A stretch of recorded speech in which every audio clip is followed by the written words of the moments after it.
আমলে আমরা বহুত নির্যাতিত হয়েছি, জেল জুলুম খেটেছি। টুটুল ভাই আমাদের সাথে ছিলেন, আমাদের খোঁজ খবর নিয়েছেন, আমাদের সাহায্য সহযোগিতা করেছেন।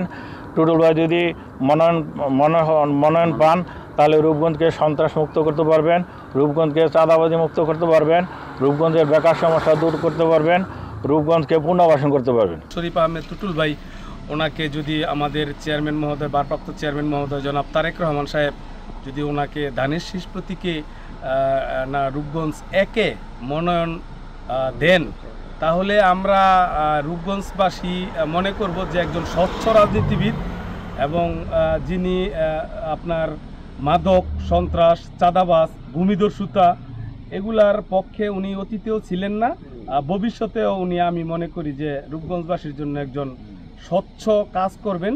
টুটুল ভাইয়ের সমর্থক হওয়ার কারণে আমরা এই বারবার নির্যাতিত এবং টুটুল ভাইকে আমরা সবসময় যে কোনো সময় আমরা সুখে দুঃখে সবসময় পাইছি। আমার মনে হয় যদি রূপগঞ্জবাসী মানে ধন্য হবে যদি টুটুল ভাইকে নমিনেশন দেয়।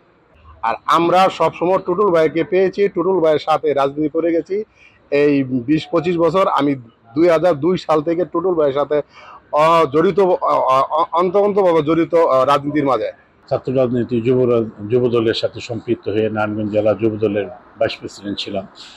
তারপর থেকে মূল দলের সাথে আমি সেই 2001 সালের থেকে মূল দলের প্রথম আমি নারায়ণগঞ্জ জেলা তথ্য গবেষণা বিষয়ক সম্পাদক ছিলাম। তারপর থেকে আজকের এই দীর্ঘ পরিক্রমায় আমি নারায়ণগঞ্জ জেলা বিএনপির বর্তমান যুগ্ম আহ্বায়ক। চীনা ফ্যাসিস্টের সময় দীর্ঘ সংগ্রামে বিভিন্নভাবে মামলা মোকদ্দমার সম্মুখীন হইতে হয়েছে।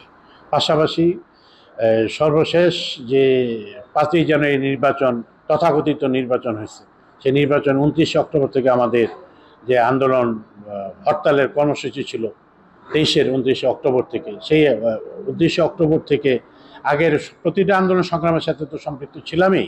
29 অক্টোবর থেকে 5ই জানুয়ারি পর্যন্ত প্রতিটি কর্মসূচিতে রূপগঞ্জের এক সিনিয়র নেতৃবৃন্দের মধ্যে একমাত্র আমি, আমার ছাত্রদল, যুবদল, স্বেচ্ছাসেবক দল সবাইকে সাথে নিয়ে রাজপথে আমি আমার ভূমিকা, আমাদের সবার ফ্যাসিস্ট বিরোধী ভূমিকা পালনের সচেষ্ট ছিলাম।